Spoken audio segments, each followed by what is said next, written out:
వాళ్ళకు తక్కువ ధర ఇచ్చి మరి ఇవాళ వీళ్లకు సబ్సిడీ మీద పరిశ్రమలకు భూములు ఇచ్చిన తర్వాత మనం ఏం ఆశిస్తాము?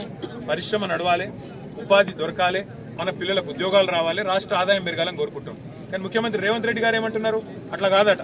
ఇప్పుడు కిటెక్స్ ఆయన ఒకవేళ దెబ్బనొచ్చి, కిటెక్స్ అంటే ఎగ్జాంపుల్ చెప్తున్నా, ఇదే అని మీరు హైదరాబాద్ లో ఉండే పరిశ్రమ వాళ్ళు వచ్చి అన్నయ్యగో మేము అపార్ట్మెంట్లు కట్టుకుంటాము, మాల్స్ కట్టుకుంటాము అంటే వాళ్లకు అడ్డికి పావు షేర్.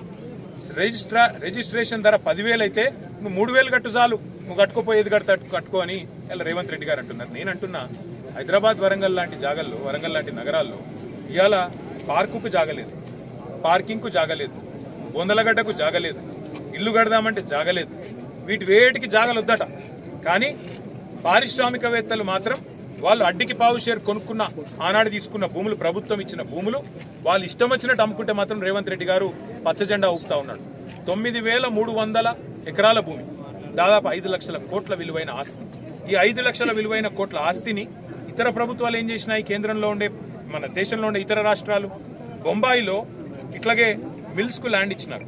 ఆ మిల్స్ కి ఇచ్చిన ల్యాండ్ను మహారాష్ట్ర ప్రభుత్వం 50% వెనుకకు తీసుకొని అందులో ఇల్లు కడుతున్నది, అందులో ఇతరత్ర అవసరాలకు, ప్రజా అవసరాల కోసం వాడుతూ ఉన్నది. కానీ రేవంత్ రెడ్డి గారు మాత్రం ఆయన అన్నదమ్ముళ్ళు, ఆయన ఒక అవినీతి అనకొండ మాదిరిగా, ఆయన అనుమూల కాదు, ఆయన అవినీతి అనకొండ రేవంత్ రెడ్డి.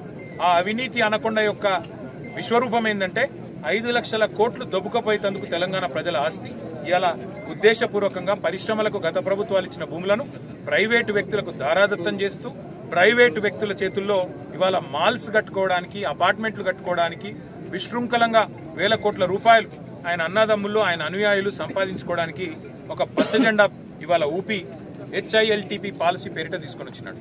నేను మిమ్మల్ని కూడా కోరుతా ఉన్నా, ఇవాళ వరంగల్ ప్రజలను కూడా ఆలోచించమని కోరుతా ఉన్నా. కాకతీయ మెగా టెక్స్టైల్ పార్కును గనక ఒకవేళ గతంలో రైతుల దగ్గర తీసుకున్న భూములు ఇవ్వడం దబ్బన మాల్స్, అపార్ట్మెంట్స్ కట్టుకున్నందుకు రిజిస్ట్రేషన్ ధరల 30% ఇస్తే వరంగల్ ప్రజలు ఒప్పుకుంటారా? కరెక్ట్ కాదు కదా. మేమనేది కూడా అదే.